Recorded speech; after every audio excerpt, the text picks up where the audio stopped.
Olá, paz do Senhor, bom dia. Irmãos, hoje mais uma vez estarei trazendo uma breve aula, um breve estudo para a gente, para o nosso alimento, para o nosso fortalecimento na fé. Quero ler com os irmãos em Lucas capítulo 4, versículo 19, que fala assim, no 18, um pouco antes, para a gente entender.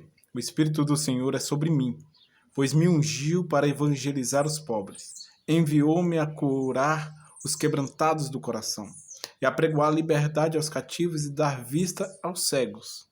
É nesse ponto aqui que hoje eu quero ministrar para a nossa aula, sobre dar vista aos cegos. A perca da visão é algo terrível. A perca da visão é algo desesperador. Se eu parar para pensar, eu, Natanael, olhar, perder a visão, eu acho que é algo muito difícil, até mesmo para a gente se reabilitar. A vida se torna mais difícil. A visão é algo necessário e algo muito bom que o Senhor fez para nós.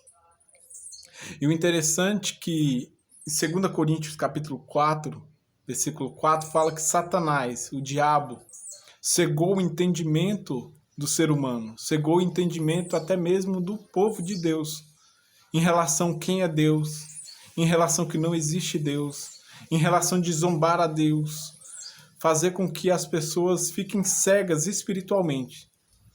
Que toda doença física, ela tem também a sua vertente espiritual.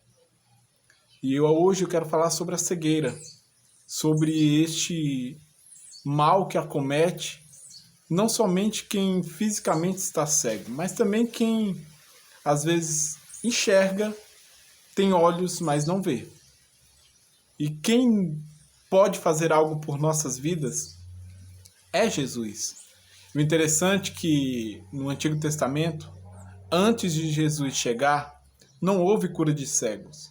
Ninguém foi curado de cegueira. Nenhum profeta teve o poder e fez tais sinais na vida de alguém. Interessante, né? Por isso que quando Jesus fala que o Espírito do Senhor ungiu para dar vistas aos cegos, está falando que a partir daquele momento, o Senhor Jesus tinha poder e tem poder para curar a gente de toda cegueira, de todo embaraço, de todo mal arquitetado, tanto físico como maligno, como algum pecado, alguma obra de Satanás para nos cegar. Interessante que somente o Senhor Jesus pode. E eu quero trazer aqui para a gente ver sobre alguns cegos. Fala que muitos cegos foram curados, mas eu quero trazer à memória 3 cegos que marcam aqui na palavra do Senhor. E todos foram Jesus que teve um encontro com eles. Todos foram o Senhor Jesus que curou. Então a gente já aprende na palavra que cegueira, tanto física como espiritual, aquilo que a gente não está vendo, o Senhor consegue ver e consegue abrir os nossos olhos. Consegue liberar a nossa visão para a gente poder enxergar. Somente Ele pode fazer. Ninguém mais pode, somente o Senhor Jesus. O primeiro é Bartimeu, em Marcos capítulo 10. Vem destacar que aquele cego, ele clamou, insistiu, persistiu quando houve a oportunidade de Jesus estar passando ali. E ele tem 3 coisas interessantes, que a partir da hora que ele começou a enxergar, seus olhos foram abertos, ele teve essa libertação. Primeiro, ele fala que estava à beira do caminho. Quando ele abre os olhos, ele vê o caminho, ele vê a direção. Tem coisas que a gente não sabe como fazer, o que fazer, mas se a gente permitir Jesus nos curar, ele vai mostrar que ele é o caminho. E ele vai nos direcionar o caminho e as decisões a serem tomadas. Segunda coisa que ele chama atenção, ele deixa a vida miserável, a vida de esmolas, e deixa a multidão para trás. Quando a gente enxerga o Senhor na nossa frente, quando a gente é liberto da cegueira espiritual, que às vezes nos acomete, A gente para de ter uma vida medíocre. A gente para de andar junto com a multidão que não quer milagre, que não quer algo com Jesus, até segue, mas não tem contato, não tem intimidade. E ele para de pedir esmolas, que ele sabe que Jesus é provedor, que Jesus pode fazer. Então a visão dele é aberta para ele não mais depender do homem, mas depender de Deus. E a terceira coisa que marca na vida de Bartimeu é a fé dele. Porque gerou não somente a libertação da visão, mas gerou salvação, gerou fé. Fala que a fé, por causa da fé dele, ele começou a seguir, ele foi salvo. Outro cego que chama atenção, que eu quero pontuar nesse estudo, é o cego de Betsaida, que ele se encontra em Marcos capítulo 8, versículo 22 em diante. É aquele cego onde trouxeram ele. Não foi Jesus passando. Não foi o próprio Bartimeu clamando. Foi alguém que conduziu este cego a Jesus. Às vezes a gente vê pessoas que estão cegas, não estão enxergando a situação nítida. Não estão enxergando o agir de Deus. Não estão enxergando o livramento, a libertação. Mas há pessoas que querem o nosso bem, que decidem nos levar até Jesus, nos decide a querer nos ajudar, a fazer algo por nossas vidas. E esse cego é isso. Que às vezes tem pessoas que são cegas que elas não conseguem enxergar de modo nenhum. E eles nem sequer conhecem Jesus. Mas você que tem olhos, você que tem contato, pode ser um agente de milagre para outros. Que o evangelho, como eu falo, ele não é somente o eu, ele é o nós, para todos.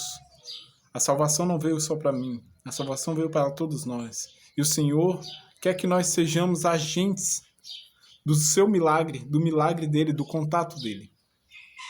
E aquele homem, ele tem algumas coisas que chamam a atenção, que alguém conduz ele até Jesus. Jesus faz a bolota de barro, com cuspe, com a saliva, com barro, toca. No primeiro toque, aquele homem já abre a visão, só que não perfeitamente. Então a gente pensa assim, mas Jesus então não curou 100%? Tem coisas que a gente ainda não permitiu Jesus tocar novamente. Tem coisas que Jesus, a gente ainda, às vezes é crente, teve contato com Jesus, viu o início do milagre, viu o milagre, mas só que a nossa visão está como daquele cego de Betsaida. Está enxergando os homens como árvores. A nossa visão está turva. Sabe como eu posso falar sobre esse homem, essa cegueira? É a gente se converter, mas só enxerga o que convém. Se fulano não for do jeito que eu acho que tem que ser o crente, não é. Se eu ver que a conduta está errada, então eu enxergo como uma árvore, como alguém que não tem valor. Então, às vezes, nós como crentes precisamos ter um toque duplo. Um toque primeiro para nos curar, para fazermos enxergar. Mas também temos que ter outro toque de Jesus, que Jesus tocou de novo. Que Jesus não deixa a gente com a cegueira, não deixa a gente com a visão embaraçada. Deus quer dar nitidez, te mostrar o que é dele e o que não é. Não quer que você fique preso em doutrinas humanas ou preso no seu achismo. Pai, que às vezes a gente está enxergando, pai, mas é só o achismo. Pai. Então, para nós sermos libertos completos, Jesus precisa tocar 2 vezes. Precisa refazer o vaso. Que às vezes a gente é vaso, já tem intimidade, conhece, já viu o milagre, já viu o poder. Mas há algo dentro de nós que precisa ser liberto. Há algo dentro de nós, igual aquele cego, aquele homem que queria tirar o cisco do olho do outro, mas não enxergava o arqueiro, a trave que tinha no seu próprio olho. E é o mal dessa geração. Olhamos muito com uma lupa o defeito dos outros, mas não olhamos o espelho que reflete nós. Se a gente olhar mais o espelho e ver os nossos erros, a gente vai parar de usar a lupa e ver o defeito dos outros. Vai parar de enxergar os homens como árvores. E o outro cego que eu venho trazer a destaque é o cego de nascença, em João, capítulo 9, do versículo 1 ao 7. Que aquele homem, ele nasce cego. E ele marca o ministério de Jesus porque nunca houve um cego de nascença curado. É algo surpreendente, algo transformador, tanto para a sociedade, para os religiosos, como para Jesus. E Jesus marca 3 coisas, traz algumas coisas para pontuar sobre essa vida desse homem, da cura deste homem, dessa cegueira. Primeiro, ele não tinha perspectiva nenhuma. Que ele nunca enxergou, ele não sabia nem o que era, como era o rosto do seu pai, de sua mãe, ou como era uma árvore, ou o que era as outras. Ele traz algo do nada.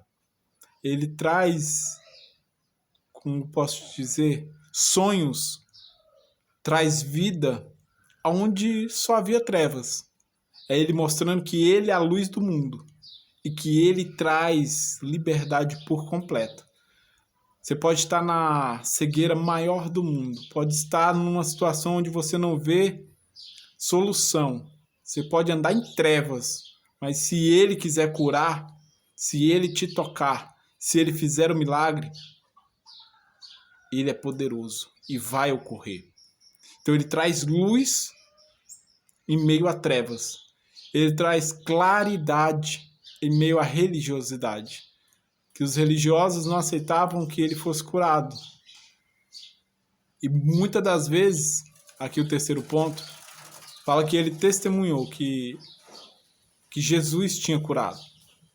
E que se ele não era homem de Deus, como é que ele poderia operar tais milagres? Então, o testemunhar é um ponto da onde traz nitidez, onde traz visão. Porque todas as vezes que a gente não testemunha as maravilhas de Deus, às vezes a gente mantém ainda no oculto, no escondido, no cego, na cegueira. Então, comece a testemunhar as maravilhas de Deus. Fale o que ele tem feito, fale dos livramentos, fale das bênçãos que ele tem te operado, que cada vez mais os seus olhos espirituais serão abertos. Mais você vai enxergar Deus na sua vida. Mais você vai glorificar e falar assim, foi ele. Não tinha nada, nasci assim, mas ele fez o milagre. Ele me mostrou que há vida e que há abundância e que há uma visão a ser restaurada. Para terminarmos, irmãos, como sempre eu deixo um questionamento. Quem foi o homem que Jesus cegou e depois Jesus curou? Amém? Fica para a próxima. Fica aí para vocês pesquisarem. Amém? Que Deus possa abençoar. Amém.